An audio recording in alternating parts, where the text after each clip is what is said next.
Hello, everyone. Welcome to Geekonomics. We're back. It is a Tuesday edition. We took yesterday off to recharge the old batteries, if you will. It was Yes. also a holiday for both of us from work. So we decided if we're not working, we're not going to work at all. And also, we wanted to wait because last night, which I didn't know was happening during the football game last night, they unveiled the Moon Knight trailer. And I will be Oh watching it for the first time my today. goodness. Yeah. I watched it last night because Claire went to bed and I was putting Claire to bed. You're putting Claire to bed? She goes to bed before I do. So I come up The and way you said that makes it sound like you put a child to bed. I was putting Claire to bed. Like, you tuck her in, you read her a story. Yeah, kind of. I turn her Mysteries of the Abandoned on for her and put Forensic Files on. Fill up the humidifier for her. Make sure she's all ready to go to bed. And then I go downstairs and watch television for the next 2 hours. All the shows that I want to watch that she doesn't want to watch.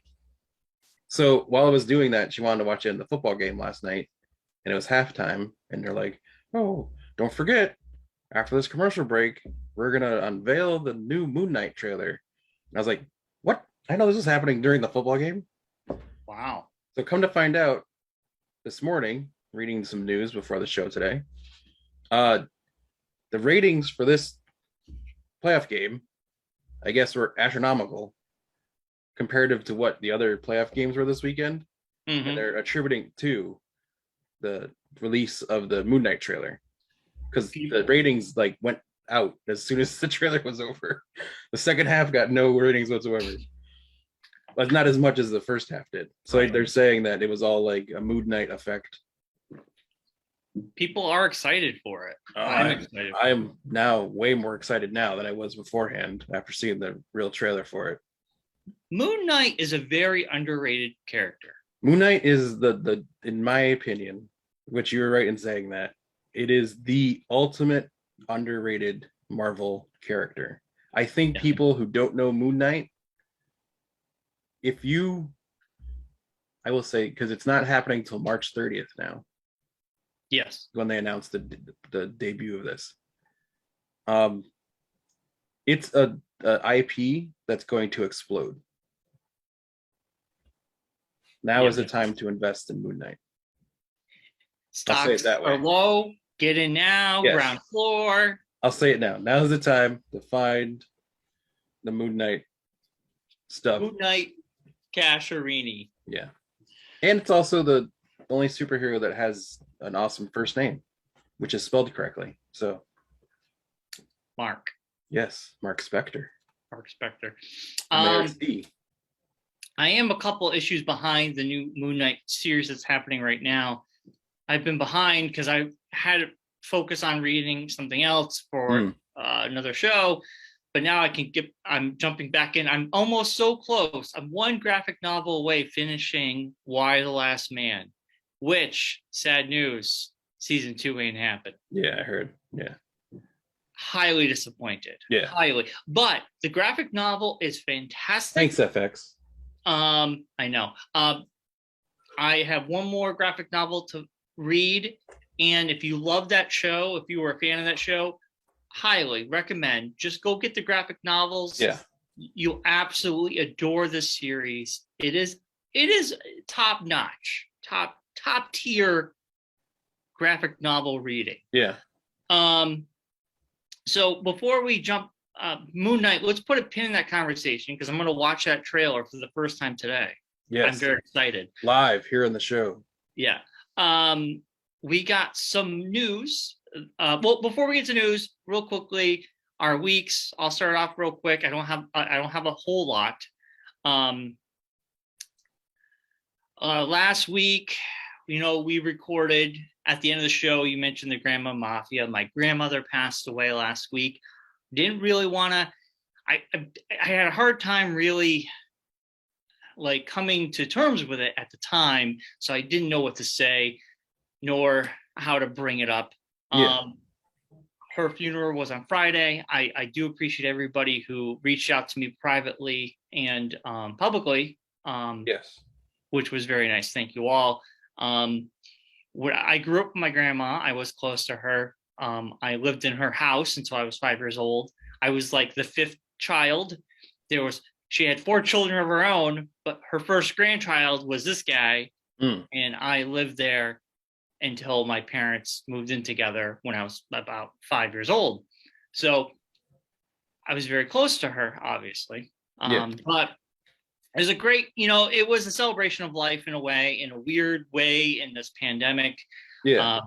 Had family members that potentially came from households that had COVID. I tested myself. I'm good. Made me a little nervous because we all went to Figaro's, which is weird. I only go to Figaro's when there's an event. Yeah, that's the only time anyone goes to Figaro's. It's like if you do like a family event in town, you go to Figaro's. Your wedding. That was like the second option. Like we didn't plan on going there because I didn't want to, because that's the trope is if you're at Enfield and you have a family event going on, you end up at Figaro's. And I was like, we're not doing that. I'm not going to Figaro's, but then no one else would do it. So I was like, I guess Francia's his rehearsal dinner was there. Your rehearsal dinner was there. Then your 40th birthday dinner was there. Yes. That was my wife's doing, not mine. I had no idea what was going on. It's not a bad thing. No, I know. I'm just saying the only time I go there. It's like the only time I go to Figaro's is for family events. That's how I was trying. So that was her shtick with it, is that she was like, oh, I know you like always joke about that, so that's why we did it there. So that's why she did it there. But it was a great restaurant. It's just an Enfield trope. Yeah, but it was weird because it was the first restaurant I actually ate in since this pandemic. Wow. If I've gone to a restaurant, it's been outside in the summertime, or I get to go. So it was a little nerve-wracking a little bit, but anyway. So I finished MacGruber. I don't know if I talked about it. MacGruber was hilarious. Highly recommend it if you like that sense of humor. Very sexual, very out there. Will Forte will be hosting SNL this weekend. Now, the reason I mentioned that is now, once he hosts SNL, every cast member from season 32 have now hosted. Wow. And now if you go back, that is one of the best casts in SNL history. You watch that opening and you're like, big star, big star, big star, big star, big star. Like literally there is not one person in that opening cast that is not or has been on television with their own project. It is an awesome cast, but Will Forte, I'm very excited for him to come back to SNL. Highly recommend MacGruber on Peacock. I watched Jim Gaffigan's stand-up. I needed some laughs in my life. Jim Gaffigan's new stand-up is hilarious. I know you mentioned it, Mark, a couple weeks ago. Highly recommend it. I laughed my ass off. And then this is it's a 3-part docuseries called Bumping Mics, and it's Jeff Ross and oh my God, I always forget what's his name. Hold on. It's Jeff Ross. Huh? Which one are we talking? Let's see. Bumping Mics. It's Jeff Ross and Dave Attell. Sorry. Oh, okay. It's a 3-part docuseries, a comedy series. They did the Comedy Cellar Friday, Saturday, and Sunday, and they recorded it. And they had a lot of celebrity guests. And it's hilarious because they like to rag on each other and people in the audience. Really cool special guests. But the one special guest that was just like an odd coincidence was Bob Saget. So on the second episode, Bob Saget comes up and it's really funny. And we were both like, me and Allison were like, oh my God, Bob Saget. It's so sad to see him, but it's so great to see him. Yeah. It was filmed in 2018. So there's some humor that's a little dated. But also you're kind of like, oh man, I miss pre-COVID times. Yeah. I miss pre-COVID times.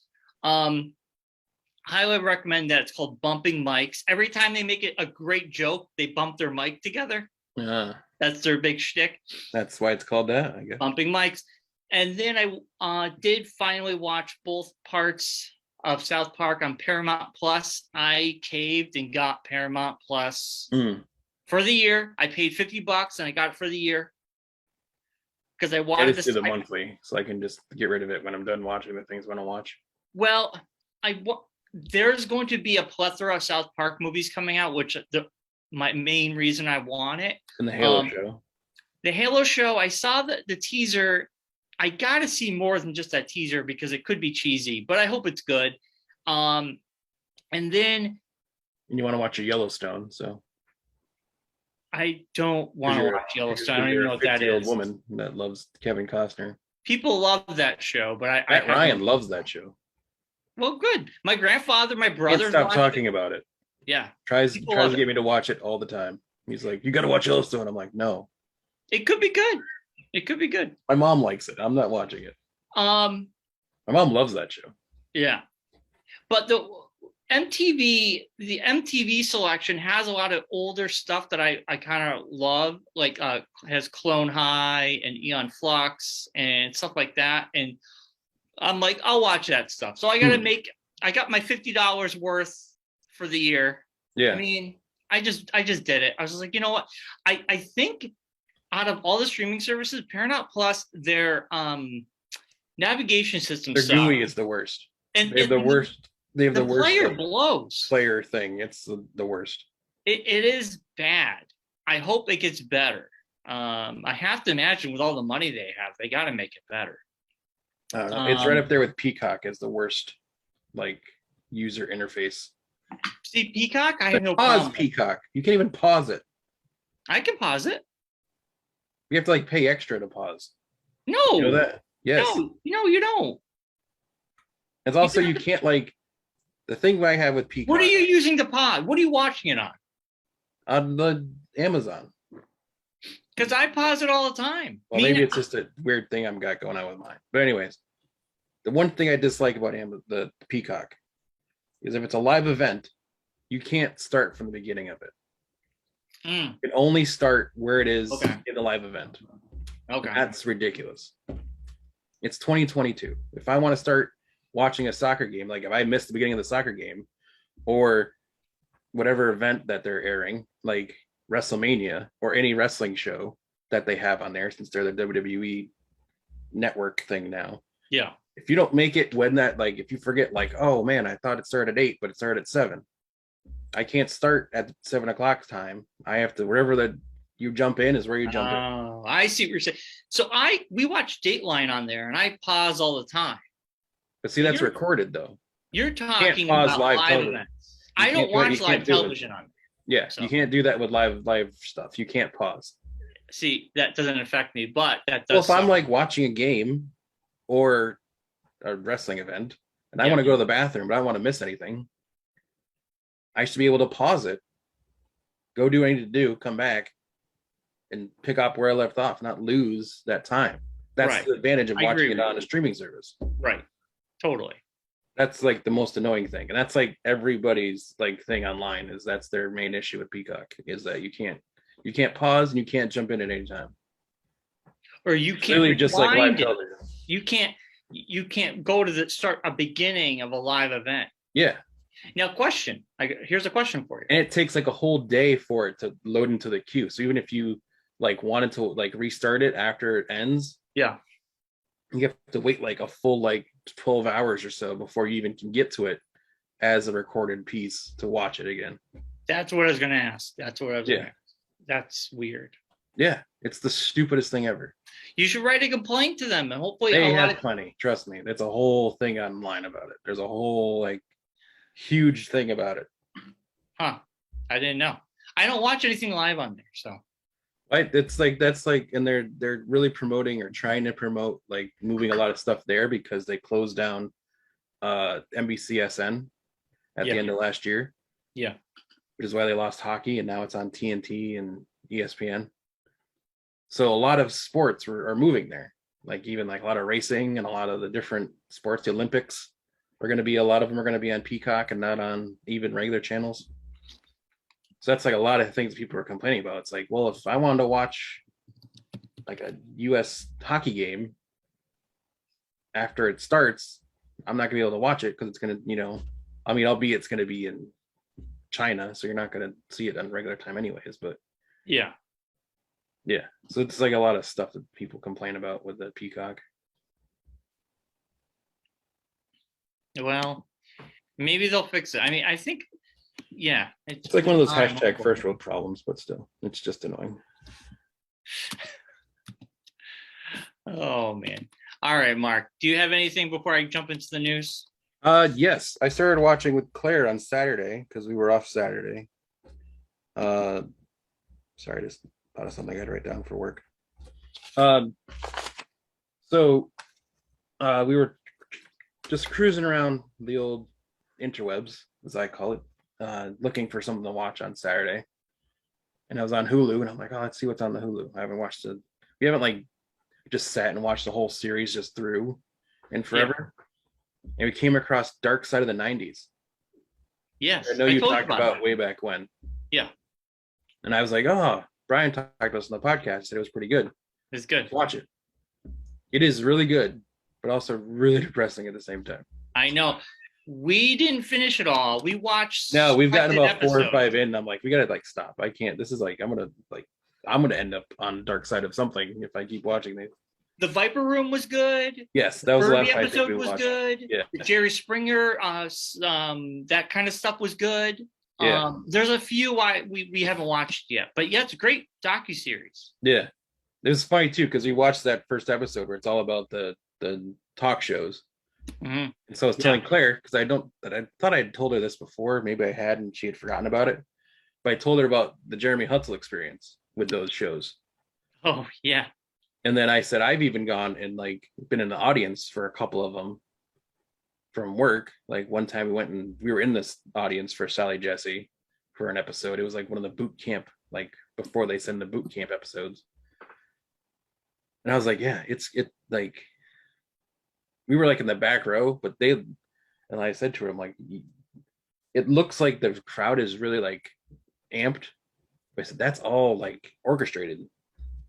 Like they have people planted in the audience that work for them, work for the show, and they amp up the crowd to like make reactions. She was like, oh my gosh, like I used to love watching those shows, and it's like crazy to see like all this stuff that like they did and what was going on with that. Yeah. But it was like, yeah, it was a whole business model for a while. Well, it's also amazing that Jerry Springer is still on television. Yeah. I mean, I honestly, and he's still doing the same right in your backyard. Huh? It's filmed in Connecticut. What, Jerry Springer? Yeah, it's in Stamford. Oh, I thought it was a New York show. No, they film it. They film that, and they film it in a lot of things in Stamford now. But yeah, Jerry Springer's one of the shows they filmed down in Stamford. That story is very fascinating to me because like the people I talked to Claire about that because they were talking about the whole Chicago thing where they like the town councilor was trying to get him to kicked out of the whole thing and all that. And I said that actually ended up happening like after a couple years after this whole story, they actually ended up being able to get him out of there and like kicked him out of Chicago basically. And when NBC built their whole campus in Stamford, because it's NBC owned show still, it's owned by Universal, whatever the company is, they moved like all that stuff to Stamford, Connecticut. Like that's where NBCSN was. They filmed like Deal or No Deal when it went syndicated was filmed there. Like all their like syndicated like game shows and things, like they have like a whole studio down in Stamford and they film everything down there. That's kind of cool. Yeah, like a lot of shows that you don't like think about are down in Connecticut. They're all filmed in Connecticut and Stamford. It's crazy. The more you know. Yeah. I had no idea. That's pretty cool. You can go be an audience member. Like I get it all the time. Like you used to get things from them after we went to the Sally Jesse show. We used to get a lot of invites to go down to Stamford and be audience members for Jerry Springer. So Sally Jesse Raphael, for people who don't know, our friend Jeremy Hutzel, who has Tourette syndrome.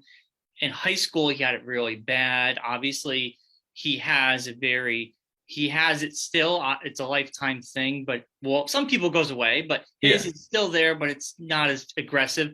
And in high school, he was actually on a Sally Jesse Raphael episode about how he had no friends. Yes. But the funny thing is, he had friends. You're one of his friends. You're one of his longest friends ever. Here's the sticking point about this episode, right? A girl in our high school who was not even part of our group. Yeah. Okay.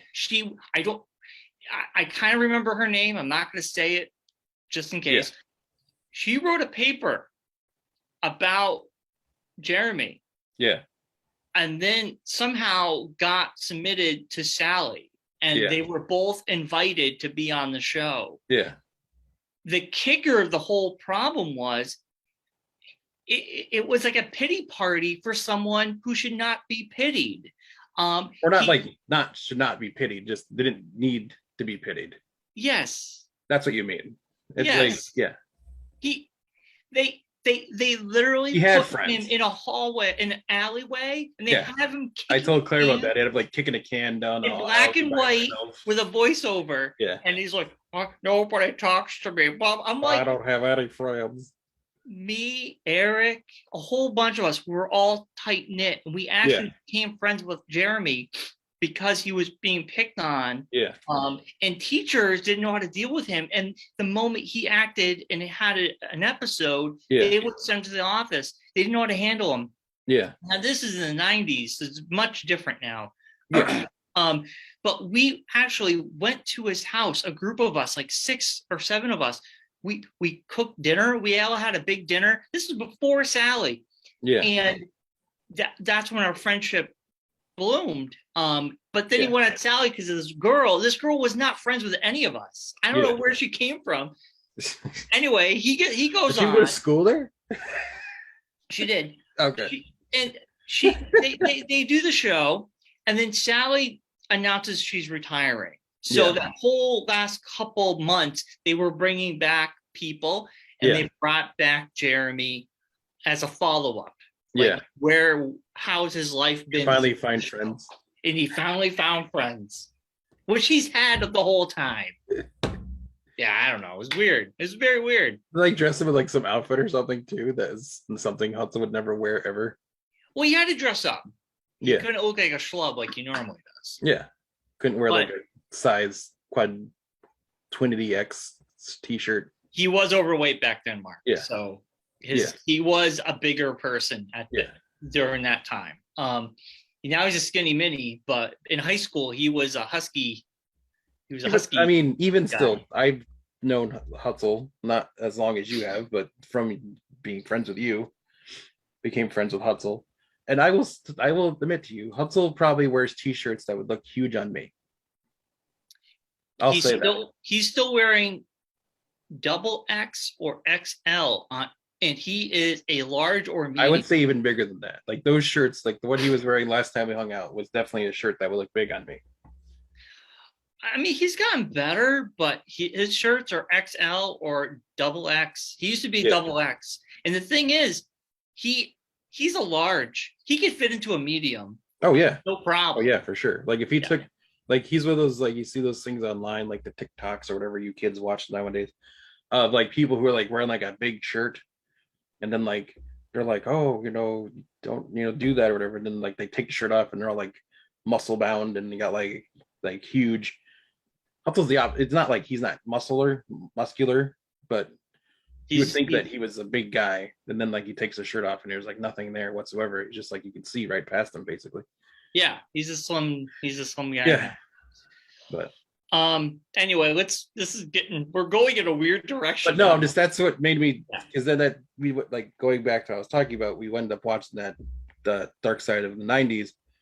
So that like started a huge conversation with Claire and I about Hutzel and the whole thing and all that, and telling her that story, and she was like, man, I had like no idea about any of this. Like I had no idea like that's how like those shows were. And I'm like, yeah, it's like I don't talk to you about a lot of stuff, but you watch a lot of these shows, and like I can see it as they're producing it, the way that their producers doing it, like what there's like 90% of the stuff that's on there is like fabricated or blown more out of proportion than it probably was. Always. It's for the outrage. Like the datelines that you're talking about are the worst offenders. Like those datelines, I watch those and I'm like, oh my gosh. What, Dateline? Yeah. Why? They're just giving you. I would guarantee you 75% of the people that they interview on those Dateline shows are like probably like you're saying that girl that wrote that letter on Sally Jesse Raphael, probably have as that much connection to the person that they're talking about. They're family. You watch a Dateline, it's like family members. Yeah, but I don't. What are you talking about? They're like you were talking about at your grandma's funeral, like those family members that you haven't seen in forever. It's like those people are the ones that they end up interviewing, and then they talk to them about like I watch Susie that they know. Like, they interview like Susie and I were best friends. Or... Like, you haven't talked to Susie in about 30 years. I don't know. You're like trying to act like you know everything about her. I don't know if I don't think Datelines are that deceit. They always interview the close people, their husbands or their wives or kids, and there's some crying. of those on there. They're not like, fake. There's some people on there. Like I've seen some of those, like watching it with Claire, and I even said to her on a couple, I'm like, that person has not hung out with that person. That's the person that's they're interviewing about in forever.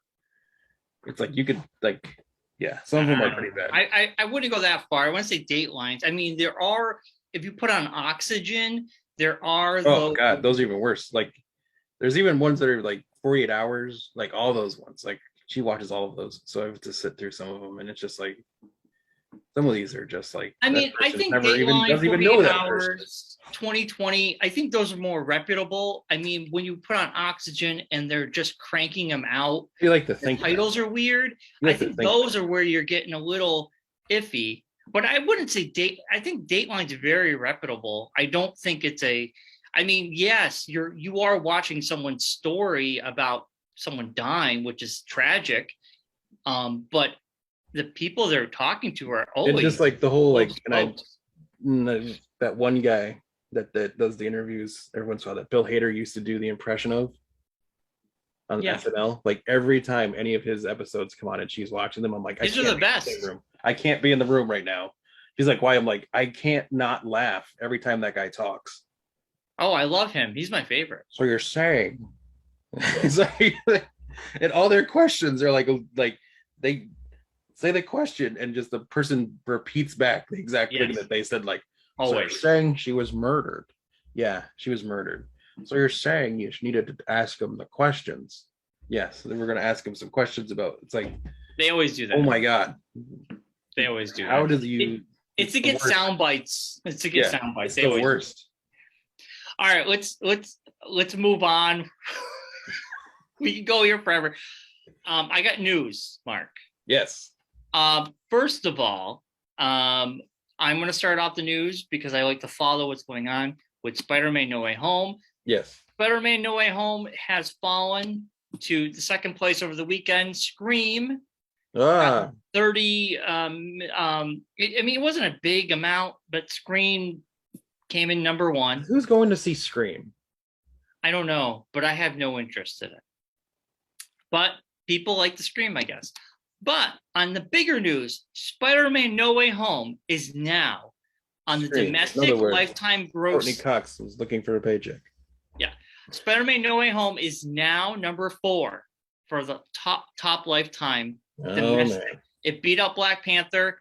It is so close to beating out Avatar. Please beat out Avatar. It's all I want. Worldwide, Spider-Man No Way Home is sitting at number 8. It beat out the Avengers, and it is a sliver away of beating out the Lion King and potentially Jurassic World. Wow. Yes. So when it hit 5, did it officially give Disney the top 5? For worldwide or domestic? Yeah. Domestic, here we go. Star Wars Force Awakens, Disney. Yeah. Avengers Endgame, Disney. Avatar is now Disney. And Spider-Man No Way Home, Disney. Black Panther, Disney. Avengers Infinity War, Disney. Titanic, which was 20th Century Fox, is now Disney. Yeah, but they didn't get the money from it. Now they are. Yeah. Like Avatar wasn't a Disney property at the time. But now it is. But they didn't make that money, I'm saying. So technically now they are making that money. So it doesn't even matter. All that money is theirs now. So it doesn't even matter. Jurassic World is the first non-Disney property at number 8. Wow. That's crazy. That's crazy. And then it goes back to Disney with the Avengers in The Last Jedi, rounding out the top 10. Dude, and you it's almost all Disney, and there's a sprinkle of different movies that are not Disney related. Mm. It's crazy. Holy crap. Yeah. Wow. Okay. So that is Spider-Man news. I have big news that just happened today, Mark. Uh-huh. This is big news in the video game world. Xbox has announced a deal to buy Activision Blizzard. Jeez, about time. For $68.7 billion. Billion? Dude. Has this been in the works forever, though? No. I could have sworn that we've talked about this before. We've never talked about this before. Or then there's someone wanting to buy Activision and Blizzard. I could have sworn we've talked about this. Like mentioned. I don't know. I don't remember it. But anyway. That's World of Warcraft, right? So here, hold on. I'm saying that's who makes World of Warcraft, Blizzard? Yes. Okay. So basically this means Call of Duty, Warcraft, Overwatch, Diablo, Tony Hawk Pro Skater would be going under the Microsoft banner. Tony Hawk Pro Skater, wow. So it's a blast from the past. So basically they're saying if a lot of these games would go under probably Game Pass, when this deal wouldn't go through until June of next year. They still have to go through a board because they have to show that this is not a monopoly. Yes. But the way Microsoft is buying out places, who the hell knows?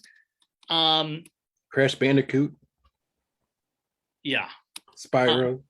So I could see some of these games being Microsoft exclusive, or when it comes to Call of Duty, they would probably give Xbox like on DLC. Xbox would probably get it first. Yeah. Because basically Call of Duty actually makes more money on PlayStation. Yeah. So I don't really see Call of Duty not being on both consoles because you still want to make money. Because that's what it all comes down to. But I could still see a lot of these things. You know what this does mean for you, Brian? Huh? You know what this does mean for you, which I know you don't know if you know this. The Spider-Man games are Activision games. No, they're not. The original ones. Yeah, but those suck. No. Spider-Man 2? The original Spider-Man 2 was like one of the best video games ever. Not in comparison to the current Spider-Man. I haven't played those, so I don't know what you're talking about. The new Spider-Man games are made by Sony, buy another system and just for one video game. And they're fucking fantastic. But I will tell you, the first time I ever heard Activision, and I assumed this was just part of the name of the game at the time when I was younger, Pitfall. I thought it was Activision Pitfall. I thought that was the name of the game for like a good 3 years. That's funny. But Spider-Man 2 is locked behind old tech anyway. I mean, I have it for my PlayStation 2. It is a fantastic game. I tried to replay it. It's a hard game to go back to. Yeah. But swing around New York and collect all those newspapers. Yeah, but the new Spider-Man games are like unbelievable. And then we got Spider-Man 2 coming out, so don't care. And the Wolverine game is going to be fantastic as well. Well, I'm not buying a PS5 just to play video games on. I'm not telling you to. I never said to. You could do whatever you want. You're a big boy. Anyway, I still haven't even started Halo yet. So. All right. So not that long ago, Take-Two bought Zynga for $12.7 billion. Now that was considered one of the biggest gaming acquisitions in history for that much money, but it has now been dwarfed by $68.7 billion. That is crazy. That is that's more than Disney paid for Star Wars. Oh yeah. It's a massive just the thing of getting Call of Duty alone is like a major get. Yeah, for people who play Call of Duty. I mean, all the microtransactions alone will pay for it. So yeah, between that and Blizzard, you don't have to worry about anything. Speaking of microtransactions, so I'm slowly playing that Avengers game. I enjoy the story. The combat after a while is just boring. I mean, you're just blowing shit up. Like it it's like mindless. Like it's nothing really like compelling. Mm.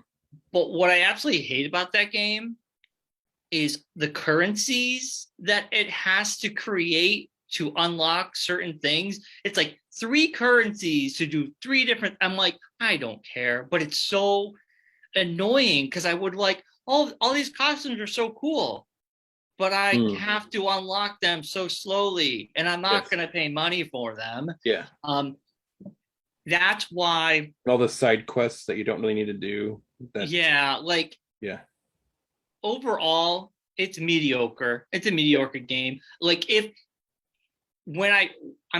I compare it to the Spider-Man games, the new ones, that's the way to do it. There's no microtransactions. You unlock new costumes. The costumes are fantastic. You can play them. They all have different new abilities. Avengers is just like, give me money. Yes. Because you want a costume. And I'm like, I ain't giving you shit. Yeah. I like the story. The graphics are really good on my PS5. I mean, some of the stuff looks really sharp, and like I'm kind of blown away about some of the detail. But other than that, the story's not terrible. Yeah, I like the story. Yeah. That's what's keeping me going. Yeah. Because if it wasn't for the story, I would have just stopped this game long ago. Yeah. It's definitely not. The multiplayer I heard is even worse. So yeah, it is just kind of like once you're just in that round and you're just beating, it's same type of beat 'em up every time. Yeah. It gets really repetitive and kind of like I'm only doing it to see the next cutscene. Yeah. I'm not doing this because it's fun. Yeah. Sometimes it's fun. Sometimes I don't know. It's weird. It's weird. Yeah. I can't describe it, but it's not the Guardians of the Galaxy. You want to play a good ass Marvel game, Guardians of the fucking Galaxy. Play it. It's amazing. And no microtransactions. And the costumes are awesome. So that is the big news right there. Xbox with Activision. And then on top of that, the Moon Knight trailer released, which I think we should get ready, Mark. I'm going to watch it. Okay. So like you said, it's going to be dropping on March 30th of this year. Which is way later than we all thought was going to happen. Right. So we don't know what's going to be. We're going to have a lot of downtime here for a little bit. Why? March is not that far away. What are you talking about? Book of Boba Fett is over in 3 weeks. It takes until February. Yeah. So then you have a whole month of no. That's nice. Disney get a nice little break. Basically. Get a nice little break. That's all right. I'm going to watch it. You can cut this out, Mark, if you like, but here we go. Man, that looks good. Right? Yeah. And the thing is, like, I have no idea who Ethan Hawke is playing. And I know a lot of, like, I know more than most know about Moon Knight. And I'm like, I don't know that character. Like, he doesn't pop out at, like, any character that I know. And so here, I read something on the Marvel's Entertainment page reveals he'll become Haro, a character who only appeared in one comic, Moonlight Volume 2, Issue 2. He was a mad scientist who was working on stopping pain in the human body by using human subjects. Oh, okay. There you go. That looks awesome though. And Oscar Isaac, he's such a great actor. Oh my gosh. And the fact that they're like delving, like, it seems like they're gonna go straight into like him already. Like, I'm liking the new Marvel thing of not going into a deep origin story for the person. Well, this is going to be an origin story. But I mean, like, you don't get it's not going to be like you're already going to go in and you're already in the story. It's not like you have to go through like, how do you get this thing? How did it come about? Like, the way they're telling this story, it looks like it's it's a part of the story of Moon Knight where it's already like, you're already issues in to the comic, basically. He's already has the, personality disorder, and he's already gotten the Moon Knight on him already. Like, he's already Moon Knight, doesn't know it because it's a different personality that doesn't know what's going on. So It's gonna be a different Disney Plus show for sure. It's not gonna be the Disney Plus shows we're used to. And this is also gonna be the first Disney Plus show of a character, like a debut character. Like all the other Disney Plus shows have been like established characters that we know that the story is focused around. Like this is the first debut of a character since Shang-Chi, basically. I'm trying to think, Falcon. But he was established in other movies. That's true. Like all these characters have already been like we've seen them in other things. Like Loki was in Thor, Hawkeye was in Avengers. Yeah. Scarlet Witch was in Avengers. Right. Falcon, Winter Soldier, Captain America. So like all these characters have been attached to other people. Well, Hawkeye, I mean, we got what's her name? Kate Bishop. But I'm saying, but the main characters of the stories have all been. You're right. The other stories have all been connected to other things. This one looks like it's going to be complete separate from everything that we don't know anyone in this, basically. Totally agree. Which will make it interesting. Totally. Yeah, you're right. You're absolutely right there. It looks really good. I like the darkness of it. Is March 20th a Wednesday now? March 30th. I thought it was March 20th. 30th is a Wednesday, yes. Oh, March, you're right. Sorry. So March 30th is a Wednesday. All right. Well, you'll watch on the Friday, like you always do. Yeah. Speaking of which, let's talk about Peacemaker first. Okay. I absolutely love this show. Normally I'm not like this, but the fact they dropped 3 episodes, I was just like, why didn't they drop them all? Because I could have watched them all this weekend. It definitely made sense to drop 3 of them, or at least more than one, because the first episode isn't very good on its own. Really? I loved it. Well, if it had come out by itself and you had to wait for the second one, I don't think I would have been as into it. The first episode got me hooked, and I have to say, I'm surprisingly going to say this. I agree with Rocky's assessment of this show. I am not superly overly thrilled with it. I think that they've like dumbed the character down from the Suicide Squad movie. Like I think, like Rocky was saying, in the Suicide Squad movie, the character was more serious, not as stupid. I disagree. And here's why I disagree with that. Because we didn't see a lot of him in Suicide Squad. He was one of the main parts of the Suicide Squad movie. If we all remember, go back to that movie, there's a scene where they all go drinking and he's like, line them up. And he is an asshole and he shows off. And those are all character traits in this. But now you have to, first of all, have him warm up to the audience, which I think John Cena is, in my opinion, the GOAT. Fuck The Rock. I think John Cena is 100% miles beyond The Rock. Yeah, way more better at the comedy stuff. Oh, sure. My God. I think John Cena, he would make me watch wrestling just to watch John Cena. Yeah. I give 2 shits about wrestling, but John Cena just has it. He has it, and he's really good at it. Yeah. But this is why I disagree. He has to, the first conversation he has is with that janitor. And basically that sets up the whole show because he sees himself as a hero, but everybody else doesn't. And that's the conflict. And there's a part in episode 3 or 2, because I watched him back to back, I don't know which, where he finally has a moment and he starts crying because he realizes he's a joke. Episode 2. People don't see him the way he sees himself. Then you get Vigilante, which is another terrible character, but whatever. Yeah, but they're awesome. These I love the absurdity. Like it's almost like this show got like. I'm still gonna keep watching it. I like it, but it's just like it's. I don't know. I don't know if it's the James Gunn part of it. I don't know. It seems like it's too tropey.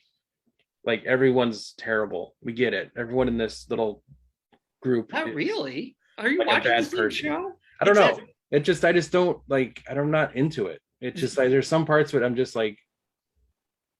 I don't know. The new person that's like, spoilers, Waller's daughter or niece or whatever it is. She's not a terrible person. She's a good person. But it's just like the whole thing of her being the new person on the team and she doesn't know like what's going on, and like she's that stuff with the, I don't know. It's just that I don't know what it is. It's like there's like I like the show. I'll watch it, but it's almost like it's too like over the top at this point. It's like I watched like the third episode.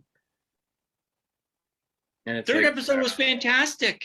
Like with the whole shooting of the kids, and Peacemaker won't shoot the kids, even though he said that in the Suicide Squad movie. Because he's struggling with it. The whole conflict is they laid it out for us. He is struggling with the fact that he realizes, oh shit, maybe killing people like this is not a good idea, because everybody sees me as a joke. People are not taking me seriously because I'm willing to kill anybody. That's the whole point of it. And then when he sees them and he's just like, oh fuck, like I don't know if I want to kill children. And then his partner comes in and he just does it. And he's like, I don't know. And I just don't. Oh, I definitely feel like I need more of the show. Like you're saying, I was like thinking as the third episode ended, I'm like, I wish there was more episodes to watch. Cause I just don't, I don't know. I don't have like a fully formed opinion of it still, which is weird because I watched 3 episodes of it. And usually by then you kind of have an idea of what your thoughts are. I don't know if that's just how they like shot it too. Like it might just be the way the show is, but I don't know. Or just like you. It's just how you were perceiving it, Mark. I don't know. It's fine. I think because I have watched wrestling, I know the John Cena character, like his like shtick, kinda. And I think I'm kind of just like, I don't know. I'm kind of over it. I don't know. I'm 100% different. I'm loving it. It is probably my favorite show right now. I'm looking forward to that show more than Book of Boba Fett. I hate to say it. Book of Boba Fett, that last episode was just okay. The show, like, the first 2 episodes were really great. Episode 3 for me was just kind of like, where are we going? What are we doing? It's a bridge episode. It's to get you from here's how the story starts, and now here's where the story is going to go to. It's like that was the episode to set up all the stuff that's going to happen in 4, 5, 6. But it wasn't. I didn't really care for the biker gang. The zip chase was way too long. You want to talk about tropey? I thought the biker gang chase was very tropey. Like they each had a thing to do to take him down. Robert Rodriguez, though. That's I think it was just because he's the running of the show, basically. He's the director of everything of the show. And I just think it's very Spy Kids. Yeah. It's very Spy Kids. Very Spy Kids. That's why I was like, oh my gosh, this is so Robert Rodriguez. And like the whole thing of like shoehorning Danny Trejo into the show. But he didn't write it. Jon Favreau wrote it. Well, Filoni and Favreau wrote it, yeah. But it definitely has like the Robert Rodriguez feel of a lot of things. Well, yes. Spy Kids feel. Yeah. So I was like, oh boy. Well, let's just go into Book of Boba Fett episode 3. I mean, there are some good moments. I did enjoy Rancor. The Rancor thing was interesting. They're setting up, and it's been rumored for a long time now, that there's a scene in this show where Boba Fett is running a Rancor through a city. Mark, he says, I want to ride it. So the fact that they've like established that like rumor, and now it like pretty much confirmed it's going to happen. I don't care what happens in the rest of the show. If I'm going to get to see Boba Fett riding a Rancor through a town center, I'm fine. If the show's kind of lackluster, I'll be fine with the rest of anything else that happens. But if it's heading in the direction I think it's heading, with the Pikes, and we're heading in that crime syndicate vein, I'm in. I don't care. I think we're expecting more of this show than it's going to give us. It's not Mandalorian. Well, here's my take. My take is keep the helmet on, be badass. It hasn't happened a lot. I want to see how come he doesn't use his jetpack? Use the jetpack. Did. He used it in this episode. When? He landed on right next to the bike thing, next to the speeder. Yes, but he could use it and be using his gadgets. He barely does it. Well, because he hasn't gotten to a big fight yet. He was going to use him in the fight with Black Kirsten, but didn't because he got thrown around. Because he reached for the knee rockets. Yeah. I don't know how I feel about that biker gang, though. It's still weird. It's just they feel out of place. They're just cannon fodder, is what they are. No, they're going to be they're going to help. Obviously, they're going to help him at the end. I know, but they're going to be like his like army. Like we're talking about like him using the Tusken Raiders, which obviously aren't going to happen now since they all got obliterated by that other. I was disappointed by that. Were you? I was kind of sad. I think that's it. It moves his story along. I think that was the whole point of that. Yeah, I know. So, but I was sad. I think that's going to give us to that. The whole thing with the Pikes story is the fact that he was talking with them at that episode, but they said you have to take care of this other group before we can give it to you. That I think that's that part where he does that and tries to and fails because he does it by himself now. That it now like comes back around, like something happened in his past and what is setting up this thing with the Pikes and everything, and that's what's going to come back around. Yeah, I know. Yeah. So I think it's just that the storytelling is different than Mandalorian with the flashbacks and all this stuff. So I think that's what a lot of like people are having issues with. But I think it's good that we're like, it's the book of Boba Fett. So it's basically telling the story of Boba Fett. Yeah. From when we saw him at the end of Return of the Jedi until now. To now. Yeah. Also keeping up with the story that was continued from Mandalorian. So right. I think there's gonna be a lot more in these next 3 episodes. They're gonna like, as a whole, they'll make it. This is why I'm not saying the thing with Peacemaker. I'm not gonna judge Peacemaker until I see the whole series, because yeah, I'm not gonna judge it off 3 episodes because I hate like that. That's how we do things now. Is if one episode's bad, I'm not gonna watch that show anymore because one episode was bad. Well, I'm not gonna. Of course, I enjoy Book of Boba Fett. I'm just saying this one episode for me wasn't my favorite. Yeah. Well, you did say that now you're gonna like watch Peacemaker before you watch Book of Boba Fett, but actually, I'll probably watch both. Book of Boba Fett comes out on Wednesday, and Peacemaker comes out on Thursday. So if you watch them the right times when they came out, you wouldn't have to worry about it. I'll watch them both on Friday. Yeah, because you're an old man and you do everything in one day. Well, because I'm home. It's a bingo night. Don't have time to watch it then. No, I Thursday's my dating circle. So I game more. I'm gaming more than I watch television. So Friday afternoon I will watch both.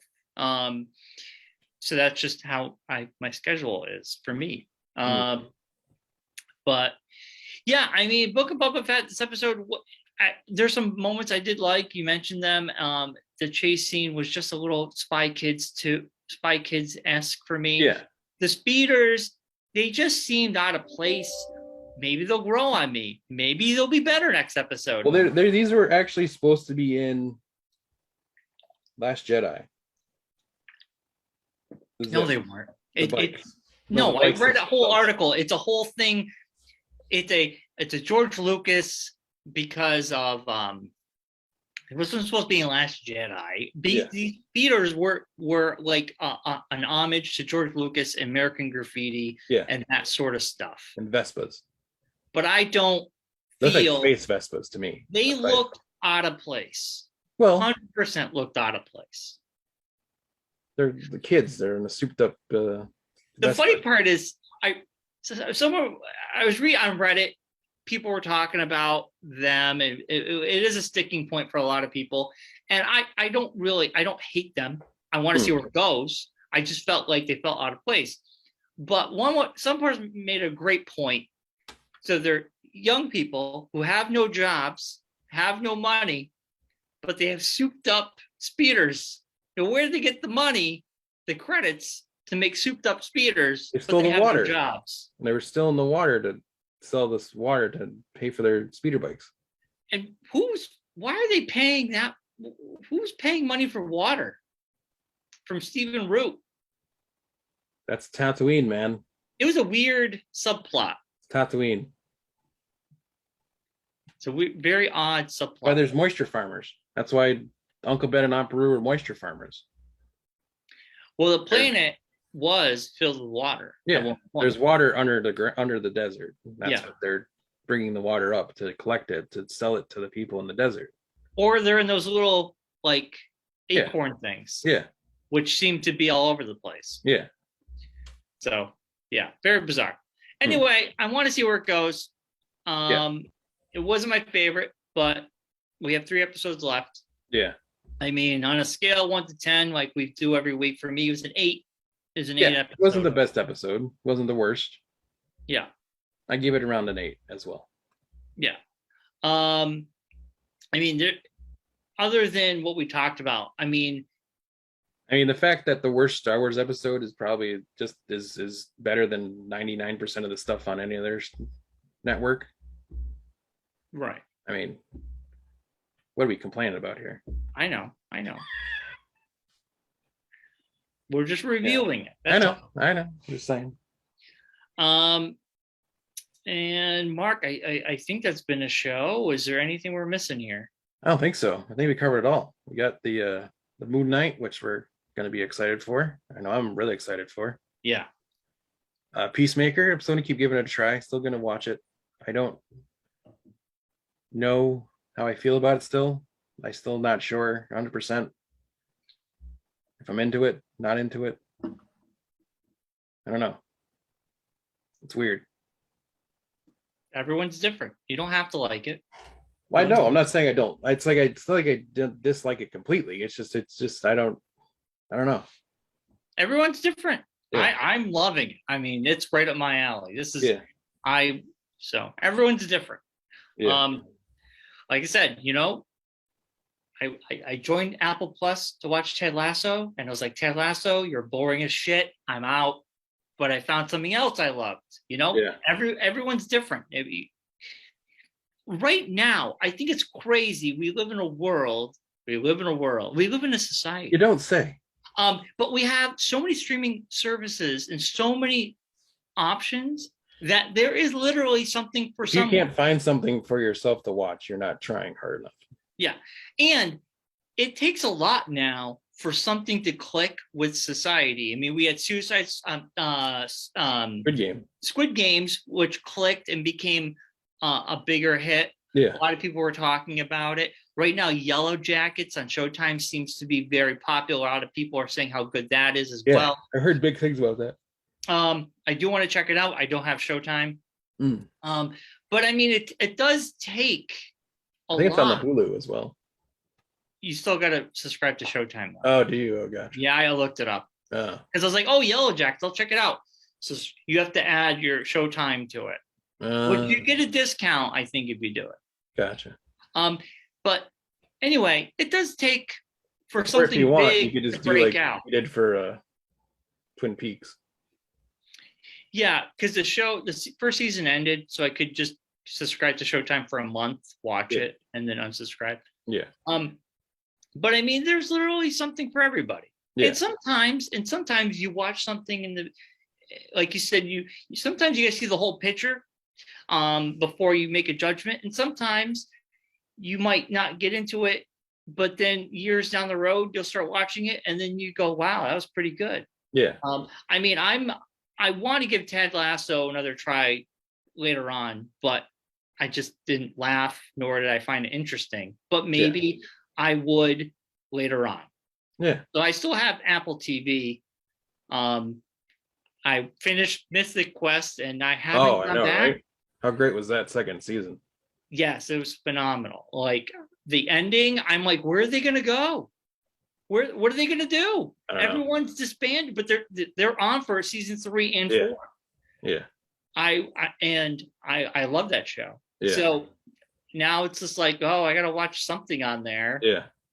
Is Morning Show any good? I don't even know. I heard the first season was. The second season it got too into its own headlines, and it like got really bad. Yeah. So but I don't know. I haven't watched. I don't know what else to watch on there. Like I there's gotta all the watch Tom Hanks Speed. movies you can watch. There's like 3 Tom Hanks movies on there that I plan to watch. I just haven't got around to. I know Finch looks Finch, good. The News of the World, and that submarine one. Yeah. I gotta watch C. You said C was good. C is really good. C, I would suggest if you're looking for something else to watch, that's what I would head towards. Yeah, I gotta check that out. Yeah. Like, there's so much content just coming out. Yeah. It's just it's like very it's very in the Conan Barbarian vibe. I keep trying to get Matt Ryan to watch it because I know how much he liked him as Conan Barbarian. So yeah, speaking of another great wrestler who became an actor on what's his face? He was in season 2 of C. I can't think of his name. Dave Bautista. I was gonna call him John for some reason. Dave Bautista. He's another great actor. But he's very with him though. It depends upon. He's very dependent on good people around him. But he pulls off comedy. He pulls off seriousness. Yeah, but he's good if the other people in the project are able to, I don't want to say carry him, but bring him along, as we saw with Army of Thieves, him being the lead. Well, so that was just poorly written. I don't know. The couple of things he's done by himself aren't that great. He was great in Blade Runner. He was great in Guardians. Yes, but he had a lot of good people around him, though.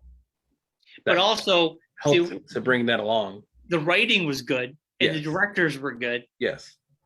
I mean, everybody can make a bad movie because the writing is bad and it's a bad. Yeah. And that movie just sucked. Yeah, like John Cena made that kid firefighter movie with Keenan or whatever his name from Key and Peele. So what happened? There's a really bad John Cena movie where he plays a firefighter. Oh, it's a kids movie. Yeah, the kids movie. Yeah, it's really bad.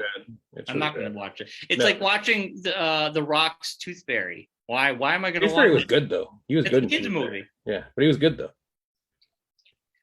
But anyway, Mark, we should wrap it up. Yes. Subscribe and subscribe, and we're now on. You said we're now on Spotify. Yeah, we were on Spotify. I had to take us off everything at one point because that copyright thing of that Ariana Grande song. Oh my gosh, that stupid Ariana Grande! But just eliminate that episode. It is gone. We are the last 100 episodes, currently are on Spotify now, which is great. We're on iTunes. Yes. We're on Facebook. We're on YouTube. Yes. Facebook seems to be the place we get a lot of more traffic. Yeah. Which is great. So thank you all for that.